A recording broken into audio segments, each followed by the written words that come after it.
sa tigas ng ulo nila, ayaw nga tumanggap ng pleading. Pero makikita-kita kami sa tamang panahon, kaugnay sa mga ganyang ginagawa nila sa panahong ito. Magkikita kami sa tamang panahon. Nako, ang tindi ng mga banat ni Chis Escudero dito mga kabisdak laban po sa mga buhaya dyan sa House of Crocodile Farm sa Batasan Complex. Anak ko! Pero bago ang lahat mga kabisdak, baka pwedeng pa-like, pa-share, pa-subscribe po sa mga bagong pasok sa Bisdak Pilipinas. Pindutin nyo rin po ang notification bell at thank you so much sa palaging pagsuporta sa Birada Aguila. At siyempre, abangan nyo po lagi ang ating upload video kagaya ho nito tuwing alas 6:30 ng hapon at alas 8:30 naman ng gabi ang live commentary po natin. Thank you so much po sa inyo. Patoplok po mga kababayan ko.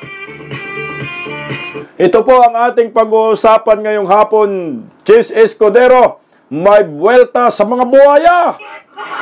Napuno na si Manong Chis, kaya naman may banta at ang banat niya dito mga kaibigan ko. Magkikita kami sa tamang panahon. Patay ka, tambaluslus ka. Tangdong na nga ba ang impeachment laban kay Vice President Inday Sara Duterte? Bukod riyan, meron pang pahabol na berada si Chis Escudero, ang tigas umano ng mga ulo ng mga buhaya. Bakinggan mo muna natin itong mga banat ni Chis Escudero. Ito po ay press con po kanina lang naman po. Palike guys. Tapos i-file ang impeachment noong February 5 na ito yung magaganap. Mag-i-issue ng summons, magpa-file ng answer, at may 5 araw ang prosecution para mag-submit ng reply. Correct. June 10, nag-issue ng summons ang Senado bilang isang impeachment court. June 23, last day, nag-submit ng answer ad cautelam ang ating ikalawang Pangulo. Dipinsa. At mula June 23, 24, 25, 26, 27, 28, Sabado yon, so meron hanggang Lunes ng tanghali ang Kamara para magsumite ng kanilang reply kung nanaisin nila. Magsumite ng reply, hindi mandatory, doon sa answer ad cautelam ni VP Sara Duterte. Ang bakit noon of June 30, dahil hanggang doon na lamang yung kapangyarihan at authority ng Kamara at ng mga prosecutors nila na magsilbi bilang prosecutor dito sa impeachment trial. Aha. So, sa June 30, pag wala pang sagot ang mga crocs, anong mangyayari sa impeachment laban kay Vice President Inday Sara? Kasi wala nang oras last week na Lunes na lang yata, di ba ho? Dismiss na to, Manong Chis. Patay yang si Tambalusos dito.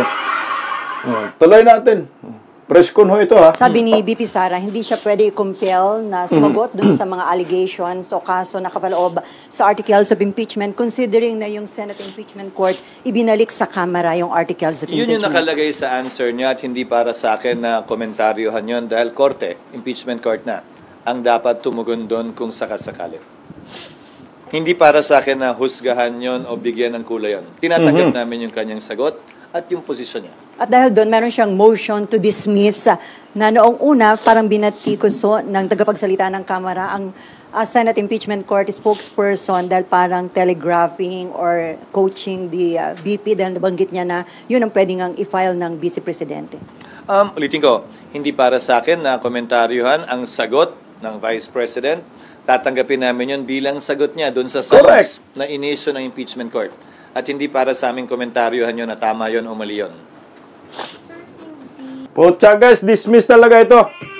Kasi dismiss naman talaga, gawa-gawa lang yung tamboluslos dahil sa kanyang ambisyoso maging prime minister yan, minimal yan. So, yun talaga yung sinasabi ng ng spokesperson din ng Senado. Kaya pumalag tong mga kongresista, yung mga crocs, no?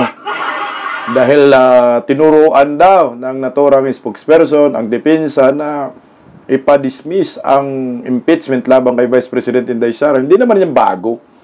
Di ba yung Senator Bato gusto nang ipa-dismiss Kasi nga, kalukuhan lang itong mga reklamo nila kay Inday Sara Eh, siyempre, depensa, ganun talaga papunta. Wala namang ibang papuntahan, mga media, kundi ipa-dismiss ang naturang impeachment labang kay Vice President Inday Sara Duterte. At hindi po ninyo pwedeng hadlangan. At kahit maglupasay po kayo, dismiss din naman ng papuntahan. Tuloy, Chase. Yung sagot yung reply na ibibigay ng Kamara sa sagot ni VP ay... Kung gusto nila. Pwedeng hindi. Pati naman yung answer, pwedeng hindi eh. What happens if hindi magbigay? Sa court na lang po sila magpapaliwanag. What happens kung hindi magbigay ng reply? Opo. Wala silang sagot doon sa sinabi ni VP Sara. Oo. Pero pwede pa rin po silang magpaliwanag pagdating ng impeachment trial. Hindi na wala yung right nila magpaliwanag or banggain yung sinabi ni VP. Tiyak ko pag-uusapan yon. Kung pag-uusapan yung motion na yon na nakapaloob sa sagot ni VP Sara, then bibigyan ng magkabilang panig ng pagkakataong ilahad yung kanilang argumento. Pero on a normal court, Hindi, kung hindi ho sasagot sila, ibig sabihin, umuuyon sila sa motion ng kampo ni Vice President Inday Sara na ipa-dismiss ang naturang complaint labang kay Day, impeachment nga. Ibig sabihin, wag na ho silang sumagot para okay na lahat.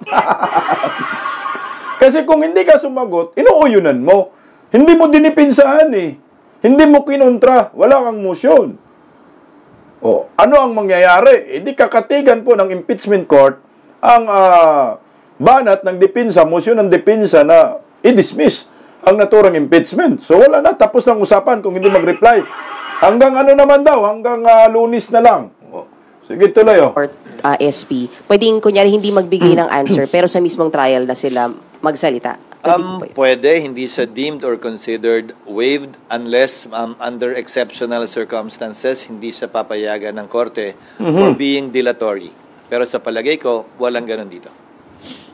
Sa pa SP. SP yung ginagawa ngayon ng prosecution na halos mayat maya nagpe-press con sila. Ngayon pa lang sinasagot na nila yung sagot ni VP katulad kahapon sa kay Attorney Bukoy. Is that normal? Is that okay? Hindi po ba sila patatahimikin ng impeachment court? Sa ngayon, Hindi yan okay, hindi yan normal, abnormal yan. Putang ina naman talaga. Maya. Meron na ng mga press con kanina. Lagi na lang silang sikat lagi. Ang nakainis pa naman, panay banat kay Inday Sara. Yan lang talaga. Ang dami-daming spokesperson nitong Baloslos, ang kanilang ginagawa, panay banat lang kay Vice President Inday Sara. Pero, mag-submit ng pleadings, mag-submit ng reply, wala nga. Mga talunan talaga. Tuloy, sir. ngayon, hindi pa siguro dahil hindi pa naman nagsisimula ang trial.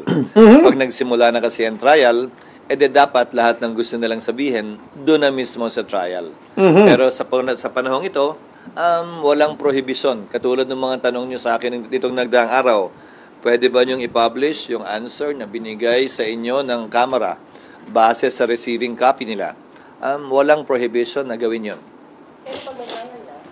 Ibang usapin kapag may trial na, dahil pwedeng magbigay ng kautusan ng impeachment court na limitahan o pagbawalan ang mga parties sa kaso na magsalita. Pero desisyon ng impeachment court yun.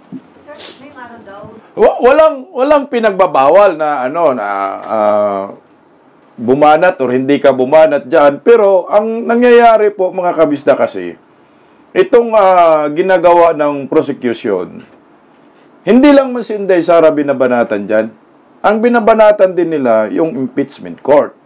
So ang magiging resulta po dito, kung ako po ay impeachment judge, baka mapuno ako sa kababuyan at kahangalan na ginagawa ng prosecution laban sa impeachment court. At pagdating po ng trial, pwede ko po silang gisahin at pwede ko silang banatan. Bakit ba ang dami ninyong sinasabi sa amin?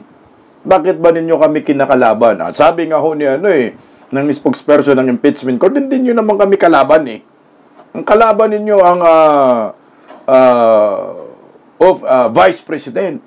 Dapat yung persa ninyo, yung lakas ninyo, i-reserve ninyo laban sa inyong katunggali. Hindi nga ho, ganun talaga yung kanilang script. Panay-banat din sa impeachment court, banat kay Vice President Inday Sara. Parang lumalabas, gusto nilang palabasin, tama sila. Hindi nga tama, may tama lang. Daloy, Senate President. Isasubmit na yung certification ng Kamara na dumaan sa tamang proseso yung articles of impeachment. So kapag na-submit yun, babawiin na ba yung decision ng Senate Impeachment Court na i-refer back yung articles of impeachment? Hindi, dahil bakit dalawang babawiin? utos ang binitiwan ng Senado, kung maalala mo. Pero yung second yata, mahirap nilang i-comply hanggat hindi pa nagko-convene ng 20th. Kaya nga hindi pa kompleto yung compliance nila. So, Dalawa yung compliance na hinihiling na impeachment court sa Kamara. Yung isa ay pwedeng mabigay ng 19th Congress. Yan yung patunay na hindi sila lumabag sa one-year ban. Barol. Pinapaliwanag na hindi sila lumabag dito. At pangalawa, yung patuloy na kagustuhan na ipursige pa rin yung kaso mula sa 20th Congress. So yung decision na yon to refer back yung articles of impeachment, mananatili yun hanggang 20th Congress. That is the operational meaning of the order issued by the Senate Impeachment Court, yes. Maliwanag naman yun dun sa order. So, ibig sabihin, posible, tatawid talaga sa 20th Congress. Depende sa 20th Congress. No? Tika, yung 20th Congress, mga kongresista, no? Mga sa team prosecution. Kung sasabihin ng team prosecution na ipoporso yung impeachment sa 20th Congress, kung papayag yung 20th Congress, tutuloy para sa kanila. Ilalaban nila sa 20th Congress. Paano kung ang mga senador sa 20th Congress ay hindi papayag na ipagpatuloy ang impeachment trial? Ano po ang mangyayari? Nga. Alay, Manong Cheese. Technically, parang 20th Congress na.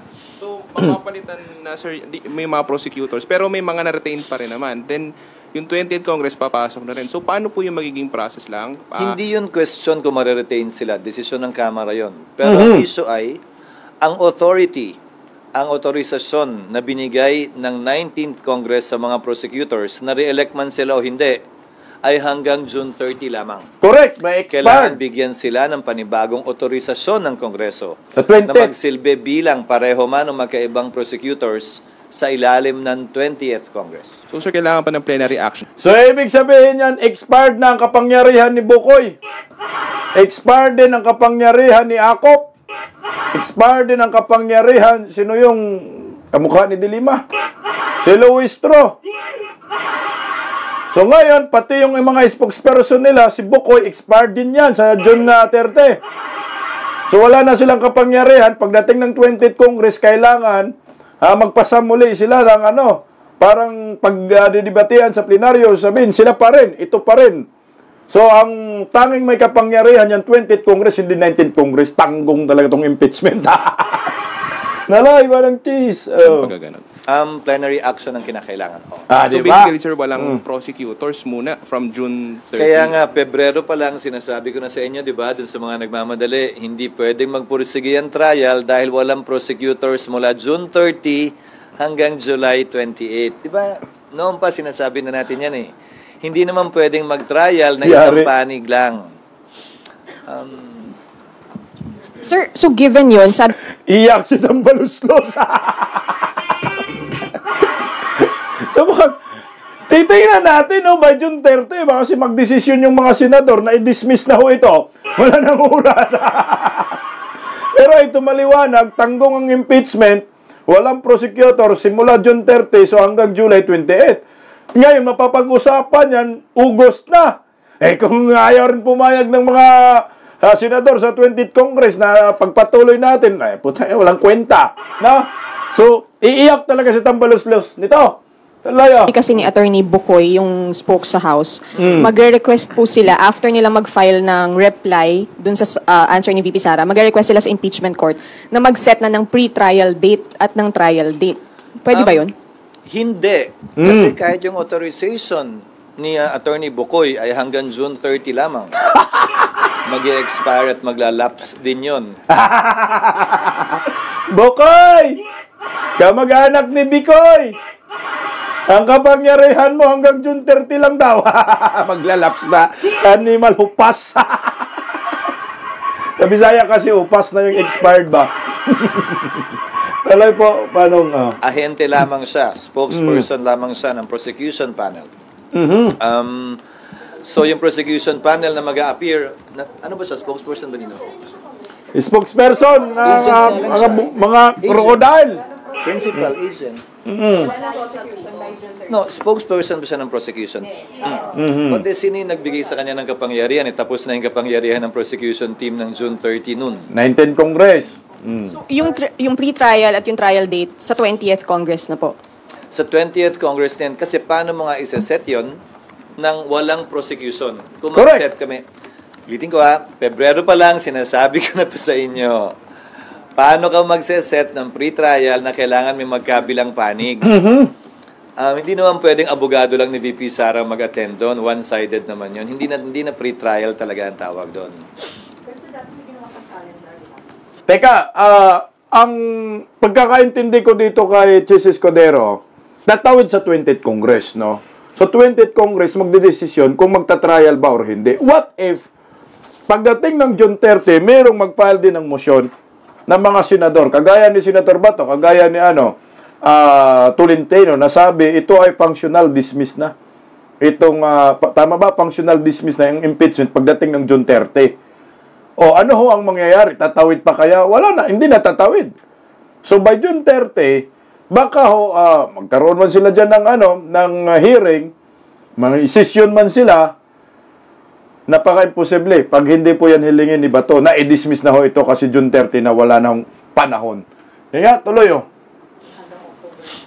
Oo, pero ang bumulaga sa amin doon, base sa, kaya nga, working calendar yon, di ba? Ang bumulaga sa amin doon, yung authority nga, kasi iba kami, ibang Senado ako hanggang 2028 pa.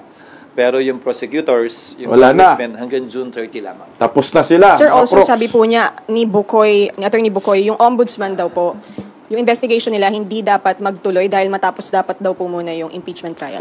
Para sa akin na komentaryohan yon, hayaan na natin ang ombudsman na sumagot sa kanya. Correct. At tila yata hiwala yung away na yon sa iba pang away na gustong pasukan ni Attorney Bukoy. Silang dalawa na lamang yun siguro. Ito si Bukoy, no? Kung sino-sino na lang inaaway, ombudsman, impeachment court, palaaway ni Mal. Talagang certified attack dog. Ba't ba kayo natatakot na madesisyonan ng ombudsman? Yung ginagawa ninyong reklamo doon. Nag-submit kayo Nagreklamo kayo, dinidesisyonan. Tapos sasabihin nyo, wait muna.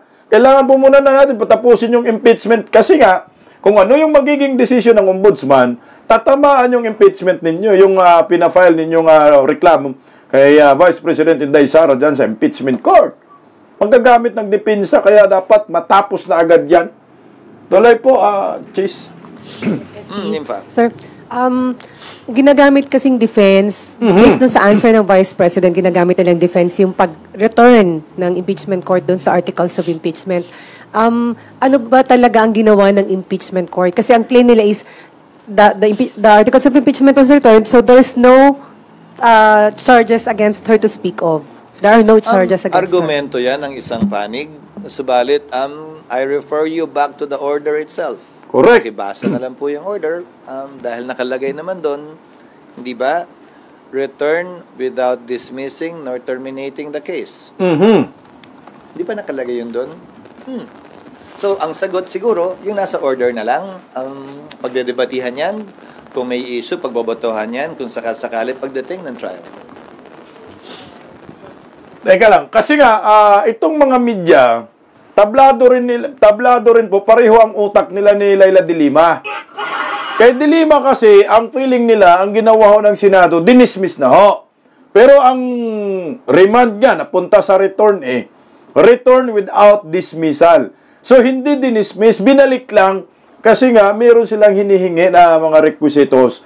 Pinapasagot po ng impeachment court itong Kongreso. Ang problema kasi, dito sa kay de Lima, sa lahat ng mga dilawan, pinklawan, mga prosecutors, na umano'y dinismiss na ng impeachment court yung naturang kautusan. Kasi pinapaikot-ikot lang daw sila. Kung dismiss na, bakit pinag-uusapan natin ito? Bakit pinag-uusapan pa rin dyan ng Senado ito? Hindi pa. Pinapakomply pa kayo. Tigas ng ulo nyo, sabi ni Chis. Wala yun. But I cannot, even if I am the Senate President, bilang tagapangulo ng Senado, hindi ko pwedeng dagdagan o bawasan pa yung pinagbotohang order ng Senado. Correct. Yun lang ang masasabi kong sagot dun sa ganung posisyon. Basta sir, hindi nawala sa Senate yung charges, hindi nawalan ito ng jurisdiction nang dahil doon sa pag-return ng articles of impeachment sa Hindi ko House. pa, yun ang nakalagay sa order. Hindi ko pwedeng dagdagan o bawasan yung ginawa o hindi ginawa ng impeachment court. Nakapaloob yun sa order mismo. Sir, yung compliance po na isasubmit supposedly ng House ngayon, who will decide if it's actually compliant dun sa hinihingi ng court? The impeachment court, when we resume, magre-resume yun kapag compliant na ang Kamara. Okay. Ang tigas din ng ulo ng mga media, no? Ang linaw-linaw, hindi pa dismiss. Gusto nyo, i-dismiss na namin ngayon. Ako na mag-dismiss yan, eh. Jurisdiction. Kino-question yung jurisdiction. Nandyan pa. Sa 19th Congress, yung jurisdiction nasa Senado pa, pinag-uusapan, eh. Hindi pa nawala. Huwag kayong mag-alala. Malapit na June 30, mawawala na ho yan kasi madi-dismiss na. Talagang itong mga bayaran ng media ni Tambaloslos at ni Bake, alala sila na madidismiss ang naturang impeachment labang kay Vice President Inday Sara Duterte. Mukhang meron niya, laki tayo ng tungpats tong mga to. Okay, tuloy natin, Manong Cheese. Settled na ba yung question na tatawid na talaga doon sa Ayan na. 20th Congress, the way it looks? Settled ba Sa pananaw at palagay ko, Oy! dahil nga, kung hindi man tumawid, kailangan mag-convene pa rin yung 20th Congress Impeachment Court para pagpasahan yan. Yung pa lang tumawid na eh. So, ito, linawin natin tatawid daw talaga ang impeachment sa 20th Congress. So, ibig sabihin, ang 20th Congress daw di umano ang magdidesisyon kung i-dismiss ito or hindi. Ngayon, magka-problema tayo dyan kasi meron man talagang mga senador na mag-motion yan, Manong Chis. Sa kanya, at si Escudero, feeling niya, tatawid talaga. Pero what if pagdating ng June 30, magka-problema ho sila, may mag-motion na i-dismiss na natin, hindi na pwede natin ito patawirin kasi nanggagaling sa atin ito. So ngayon pa lang, magdesisyon na tayo na i-dismiss na dahil hindi nag-comply itong mga kongresista, prosecutor sa ating hinihingi na requisitos. Pwedeng magamit yan ng mga senator judges. At magbotohan sila. Pag nagbotohan, dismiss talaga. Meron tayong 18 eh. Majority naman na bumoto, kung yes, they dismiss. Kung ako naman senador, mga senador, yung 18, na bumoto na i-return, huwag na ninyo patawirin sa 20th Congress. Sa June 30, tapusin nyo na po, parangawan nyo na, kasi ang mga Pilipino, sumakit ang ulo. Para itong mga krokodil na to sa 19th Congress, matapos na rin kahibangan nila, pati yung mga spokesperson, matapos na rin. Huwag nyo na patawirin yan. Tuloy, Hindi, di ba? Pero doon pa lang siya, pwede ulit mapagdali. Natawa si Lahat Tis, naman mukhang... pwede. Tandaan nyo, pakitaan nyo ako ng batas, ng rule na nagsasabing bawal itong motion na to. Ayan! Wala namang bawal na motion eh. Correct. Wala namang bawal na kahilingan eh. Wala namang bawal pag-usapan eh. Correct! Wala pa ako nakitang rule na ganun. Na sa impeachment court bawal pag-usapan to Correct! Hindi mo pwedeng sabihin to. Hindi mo pwedeng sabihin yan. Wala namang ganun eh. Karapatan ni naman na hilingin base sa kanyang paniniwala, anumang nais niyang hilingin. Kapag yan ay gusto niyang pagbotohan dahil may nag-object, edi pagbobotohan. Correct!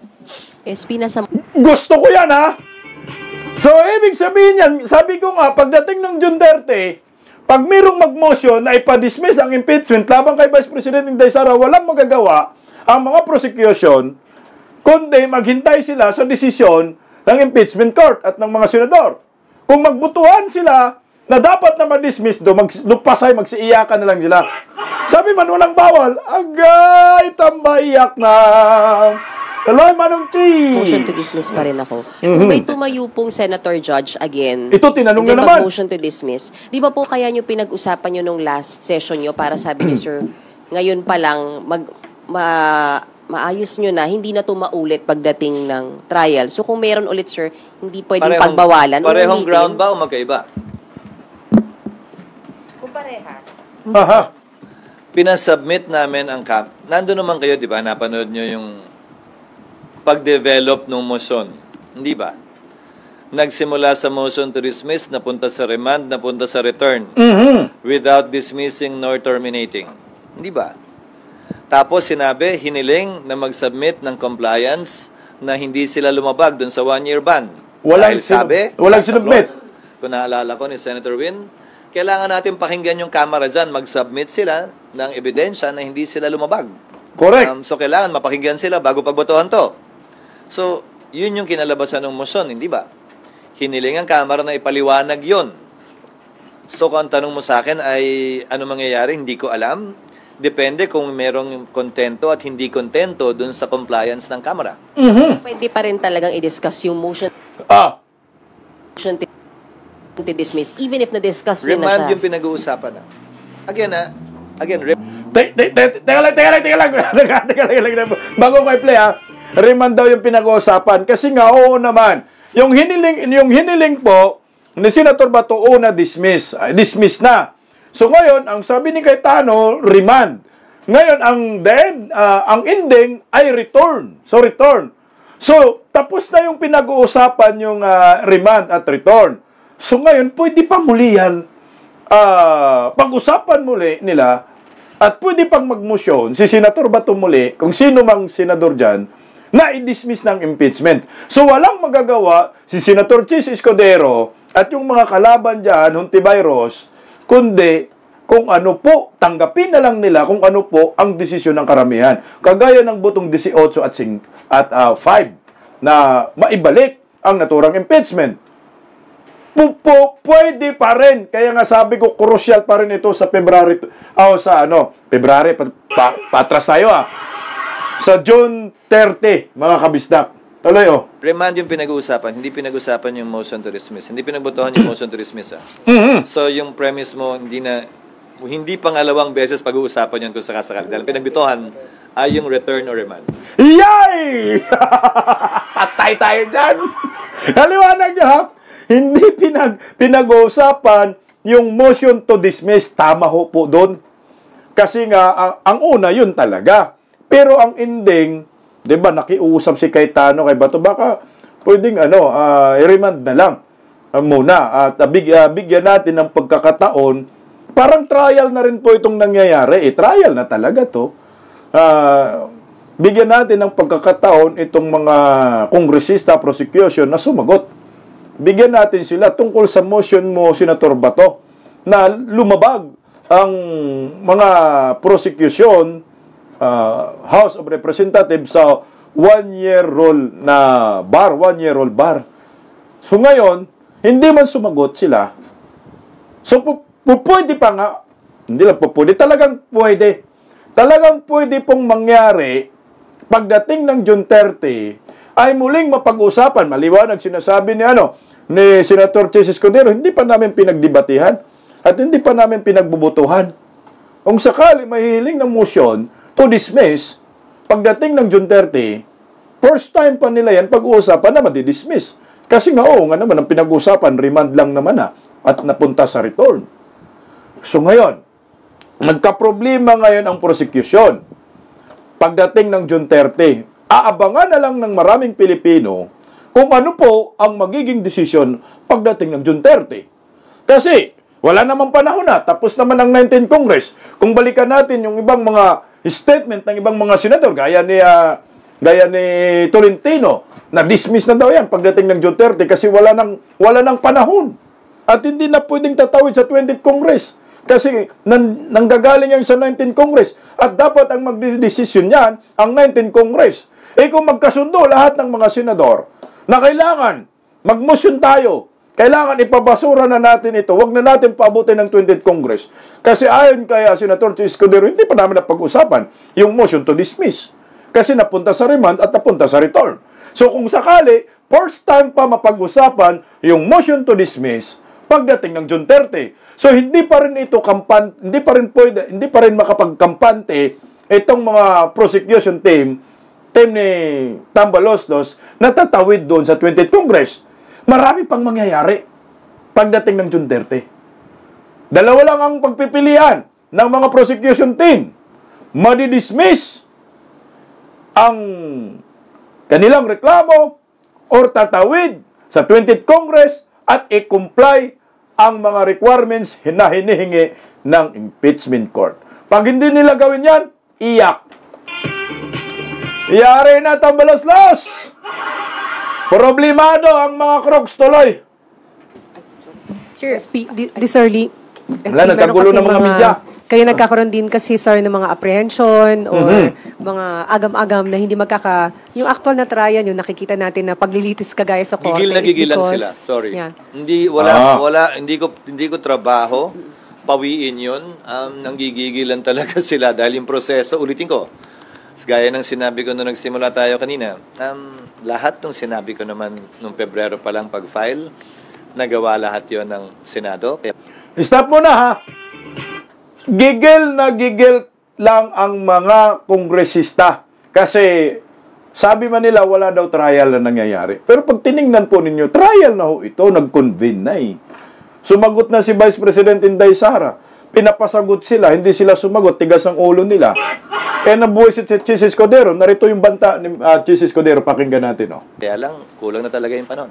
And then, may nagsasabi din kasi like former Justice Carpio, sinasabi na niya na kung hindi magkakaroon ng trial, that would be grave abuse of discretion kung sakaling i-dismiss ng impeachment court. Hindi para sa akin na patulan si Justice Carpio. Hindi ako sangayon sa sinasabi niya. If we're talking precedents, nasan siya ba't hindi siya nagreklamo nung dinismiss ng Senado yung impeachment complaint laban kay Mercy Gutierrez? Patay! Hindi kinoconvene ng impeachment court. Iyak! There is that precedent done by the Senate. Correct! Hindi ko sinasabing tama yun. Iyak! Pero ginawa na yun ng Senado noon. Banatan Nasaan mo! siya nung nagreklamo? Ba't hindi siya nagreklamo noon? Tulad ng kasing sigasig ng pagrereklamo niya ngayon. Baka sitting justice or judge pa siya at that time. Hindi lang siya, Pinagtanggol hindi pa? ba siguro? O bakit tila hindi nila maalala yun, puntong yun? Correct! Dinismiss din ng impeachment court yung kaso nung nag-walk out yung prosecutors kay ERAP at ayaw na bumalik. Estrada! Correct! So, kung Kasi nga, itong mga dilawan na ito, gusto talaga maghiganti sa mga Duterte. Ganun talaga yan, Manong Chis, ang isa sa mga nakita ko po. Dahil pagdating ng Duterte admin, yung mga dilawan, napabagsak talaga. Talagang tunaw silang lahat. Pinahirapan sila ni former President Duterte. Yung nangyayari ngayon, laban sa mga Duterte, paghihiganti ito ng mga komunista, paghihiganti ito ng mga dilawan, pinklawan, na ngayon kaanib ng mga loyalista. Nagsama-sama sila. Nakalungkot nga ho, kasi itong mga Marcos, kaaway ng mga dilawan yan noon. Di ba ho? So yung mga dilawan, pinahina ng mga Duterte, pinahirapan ng mga Duterte, nawala ng kalaban itong mga loyalista, mga Marcos loyalist. Nakakagulat ng pag-upo na ho, ni Bongbong Marcos, biglang nabaliktad yung ihip ng hangin. Nagkampihan ang mga dilawan, pinklawan, komunistang grupo, mga aktivista, at pinagtulungan ang mga Duterte. Ito yung resulta ngayon. Kaya yan si Antonio Carpio na yan, pamumulitika lang yung kanyang ginagawa, pambabatikos sa mga Duterte. Wala na pong iba yan. Alam natin, nakalinya sila sa mga pinklawan, dilawan eh. Siyempre, samantalahin nila. Aangka sila, sasanib pwersa sila sa mga Marcos loyalist, makipagkakampiho sila para to demolish ang mga Duterte. Ay, mamroblema ho kayo ngayon kasi kahit nagsama-sama na po itong mga kulay tipaklong na walang nagawa sa bayan, nakatayo pa rin ang mga Duterte. Pag hindi nga ho nila napadapa talaga si Inday Sara, sila po ang dadapa dito at sila po yung susuko. Tuloy po. Kung halimbawa... No, so, nangyari yun noon. Nangyari yun noon. Pero nagkaroon ng paglilitis. Yung isa hindi nagkaroon ng paglilitis. Correct. Di ba? Nung panahon ni Chief Justice Corona, may motion to dismiss na final. Yung depensa nung panahon yun. So that's part of the process. All Walang of these trial. are part of the process. Yung agam-agam nilang biglang tungkol dyan, sa totoo lang, dapat sining na panood na nila yan eh. Correct. Diba? Nakita na natin yan nangyari sa kasaysayan eh. At walang dahilan, para sa akin na magbigay sila ng duda, maliban na lamang kung init na init sila, na magkaroon na agad ng trial sa lalong madaling panahon, base sa kagustuhan nila. SP, ibig sabihin, may power, may poder talagang impeachment court na mag-decide sa dismissal. And Alam mo kung naman! sakaling ganun, hindi yon maituturing na grave abuse of discretion. Teka lang. Anong klaseng tanong yan? Media bayaran, bugok?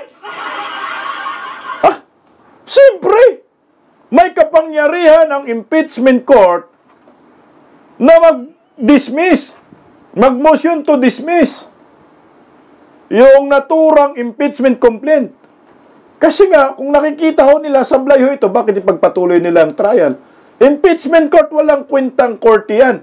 Kung hindi sila pwedeng mag-dismiss ng mga reklamong walang kwenta. Yan ako nakikita ko dyan. Sus, bakit pa tinawag silang court? Kung hindi nila kayang ipa-dismiss yung mga butas-butas na reklamo.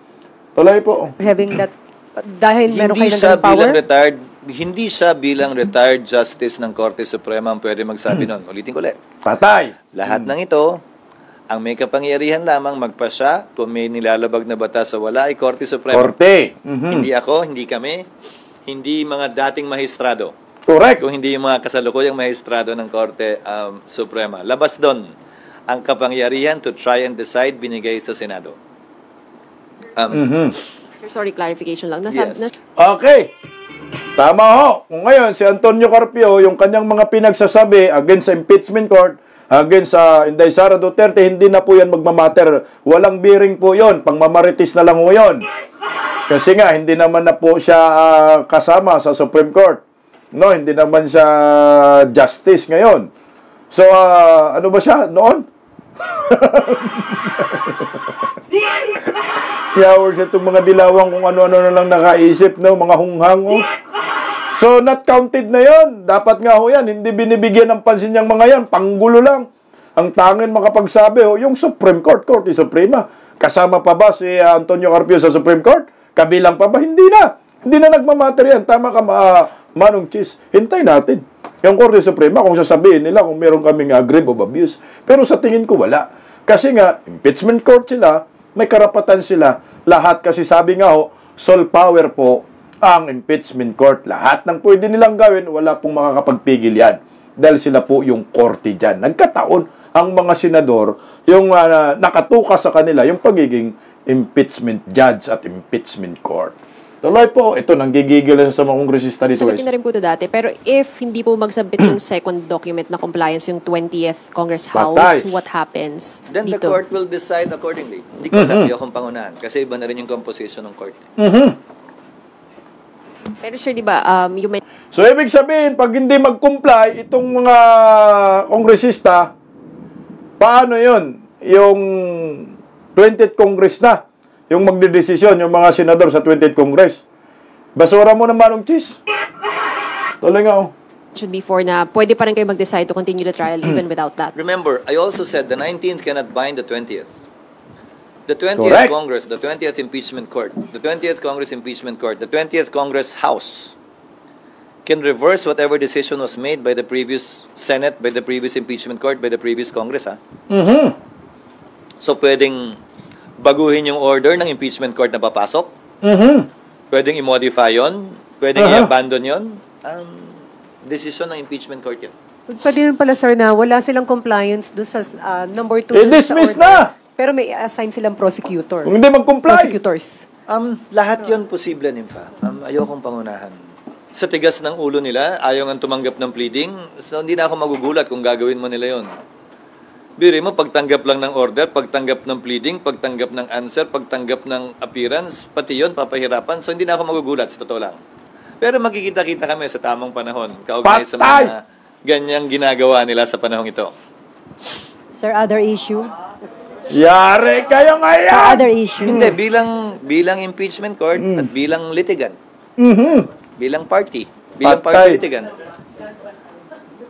Hindi naman, pero May kasama pa sila ano, yung dalugtog. gigil na gawin to. Tapos, pagdating sa pagtanggap ng mga kopya para magpatuloy na, bakit pinapahirapan yung mga process servers? Yari kayong mga buhaya kayo! Napuno na talaga ito si Chis Escudero dahil ang titigas umano ng mga ulo ng mga kongresista, hindi pa rin po nagre-response, wala pa rin pleadings, at magkita-kita daw sila sa tamang panahon. Yari kayong mga buhaya kayo. Napuno na to, guys. Ito ay maliwanag na banta. Pag matigas ulo ninyo, sa ayaw nyo sa gusto, i-dismiss na lang namin. Dismiss na lang natin, Madam Chis. Sa June 30, nagkaalaman na. Walang comply. Walang reply. Walang compliance. Anong mangyayari? Anong gagawin ng korte? I-dismiss na lang nang matapos ng kahibangan ng mga buhaya dyan sa Kongreso. Abangan po natin sa June 30 kung anong desisyon ng impeachment court. Maraming salamat sa panunood at kita-kits po tayo mamaya alas 8:30 ng gabi. Mabuhay po tayo mga Pilipino. Bisdak Pilipinas. God first. Maraming salamat.